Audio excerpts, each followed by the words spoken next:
Do you remember? Did you guys ever watch the movies or the TV show The Highlander? I've seen I some actually, of it. I did not. I have a different Okay, TV show for this, but so the premise of The Highlander is he's an immortal, and there are a select number of immortals in the world, and the only way to kill an immortal is to cut off his head. And I think their motto is, in the end, there can only be one. So they're fighting with each other, but you can have an immortal as an ally. Um, but the recognition is someday they're not going to be your ally, and you're going to have to fight and chop their head off. And in the end, there can only be one. Not really Neitzscheanism. that's pretty, yes. There was another TV show that I grew up with, was not a very well-known show. It was called Andromeda. It was actually a Gene Roddenberry show that he wrote, he designed in the 1960s, ironically. Um, but there's a subspecies of human called Nietzscheans, and one of the main plot points of the show is that the Nietzscheans overthrow the government because they had the power to do so. And of course, the Nietzscheans then start fighting amongst themselves for to be in control, and they end up destroying themselves in the process. And the government does, of course, fall, but the Nietzscheans can't take over because they're too busy fighting for who gets to control the world after. And then they just kind of they still exist, but they don't have they spent all their time exercising the power to the point where they had no power left to exert over this universe. I thought that was a fascinating look into the Nietzschean philosophy, and the main character of the show actually understands Nietzschean philosophy very well and is constantly using it against one of the Nietzschean characters to get what he wants. And that's a It's like an topic. eternal state of war. Well, it has to be because you're constantly fighting to see who's the best, who's on top. So it's the same thing what I was talking about with society. You're always looking out for who's going to stab you in the back, and you're always looking for who you can stab in the back to achieve more power. But doesn't this sound like something that might create a low trust society that's high in Mhm. disorder? Oh yeah. Hmm. Does that not sound like one of the main complaints about modern society today? Especially it's in the South too. That's especially like a Yankee thing. Like, yeah, they wonder why you're being friendly to them or being cordial. They always suspect you want something.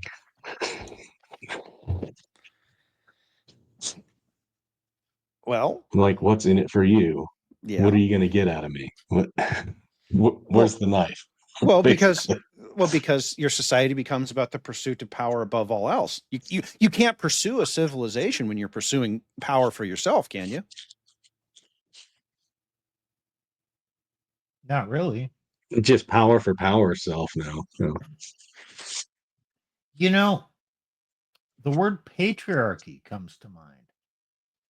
Now, the feminists are fighting against evil patriarchy. I think they are attributing Nietzschean values to the patriarchy, that it's power exercised for the sake of power. When true patriarchy means you are head of your family and you care for the others under your hierarchy, and you have to look out for the goodwill of others. So when we talk about patriarchy, we're thinking about the responsibility and the well being of others. When people attack us, oh, the evil patriarchy, they think we're seeking power for power's sake. But Steve, you said something interesting. You said that's what the women are doing. That's what the feminists are doing. Yeah. So are you saying that the feminists view this as a power structure, that this is a feminine concept? Yes, I am. Okay. I want to verify that with you, because one of my points in my notes here is, and okay, guys, we're half an hour in. Hopefully our friends aren't watching anymore. Hopefully we've dried their ears out, because I'm about to say something that's going to piss off a lot of people, particularly in the red pill. Neitzscheanism is feminine. Neitzscheanism, it's perspectivism. It denies the concept of an objective truth. Okay, that is core to Nietzschean philosophy. You cannot get away from this. Okay. So it's solipsistic a bit, or Strictly speaking, the concept of might makes right is sophistic. It's a sophistry. It's So- actually a tautology, which is a different. So the concept of just become a high value man, is that Nietzsche? Be the man of merit, rise to the top, develop your power, and then use it. Yeah. Well, why are feminists obsessed with power? Why is it the feminists that are obsessed with power?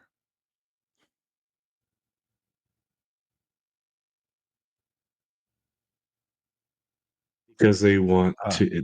They're trying to compete against power to gain power, but not for order's sake, but for the benefit of themselves. But for the benefit of themselves. They want power for the Yes. benefit of themselves.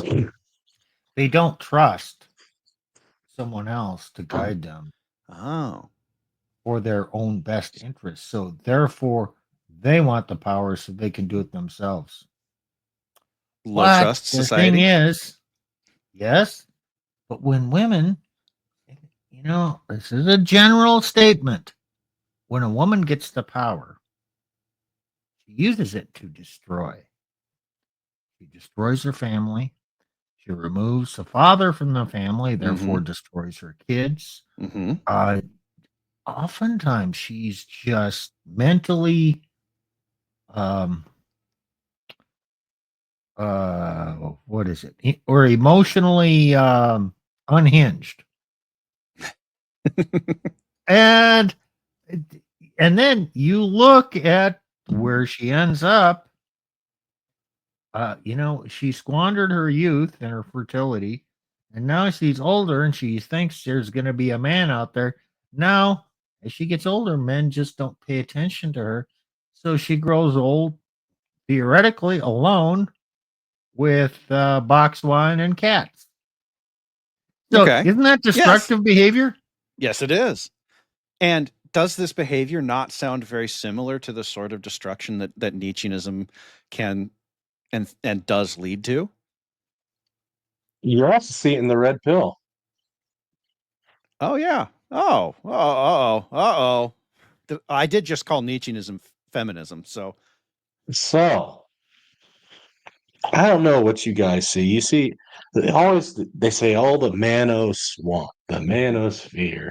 Oh, accelerate the whatever." Uh, just enjoy the decline. We'll talk about that in a minute, or later. But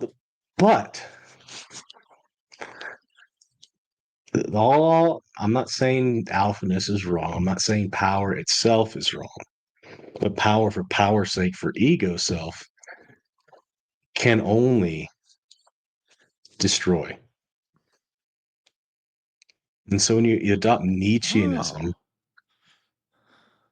you're necessarily going to come into conflict with the other men, and you're not going to raise, generally, a cohesive brotherhood of men. Even though many do, and I like that. I like if they're doing that. I think that's good. It's just inconsistent with Nietzscheanism. So they preach So Nietzscheanism, but they don't really practice it. But they do with the infighting, because power for power's sake, they have to be the top dog.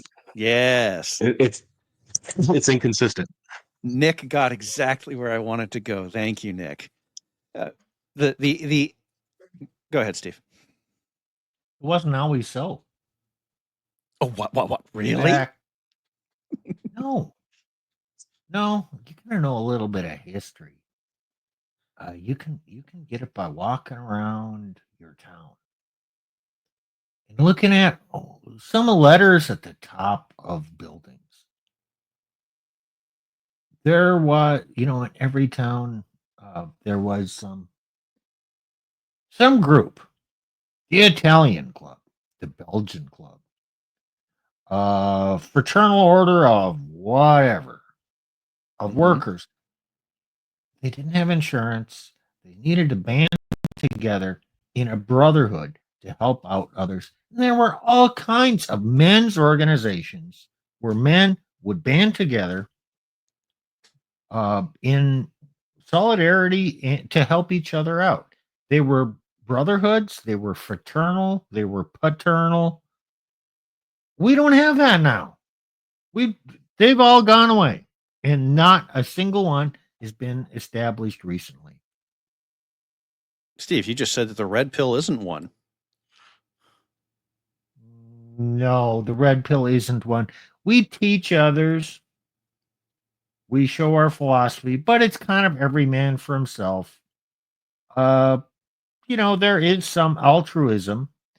A few of us old guys want to impart the information to younger men so they don't have to experience what we did and suffer the losses for their greater good and so they can have families. But yeah, we've come to that impression that almost impossible to have a family these days because you can't just find a woman that doesn't believe in divorce and marry her and then you're good, because no woman believes in divorce on her wedding day.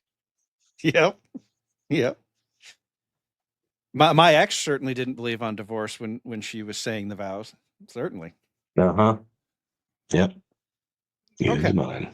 So we have just now done something that I think is going to royally piss off a lot of people. We have called Neitzscheanism feminism. And Neitzscheanism is the core to a good chunk of society, not just the red pill. There's a lot of business people are the same way. I don't want to get into business people. And not everybody in the red pill's Nietzsche. Okay, not everybody in the red pill's that's Nietzsche. very true. Okay, let me try and save us.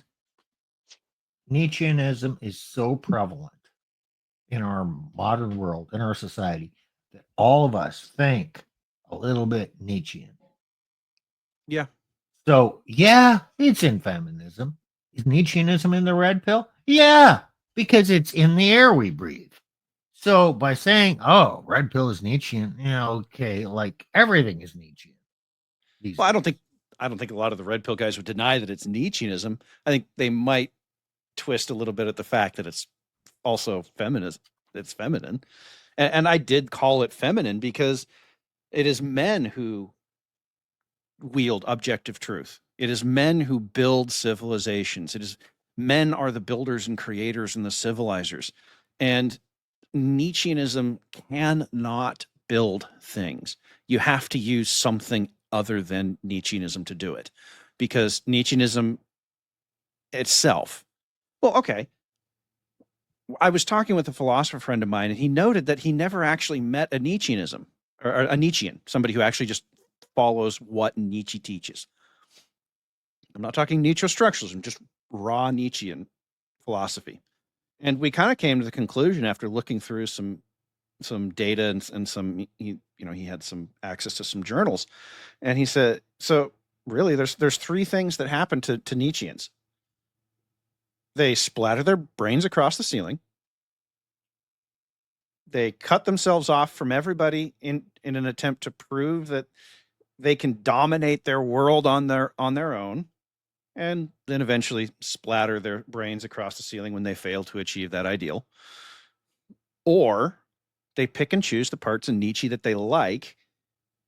The will to power is the most common one of these.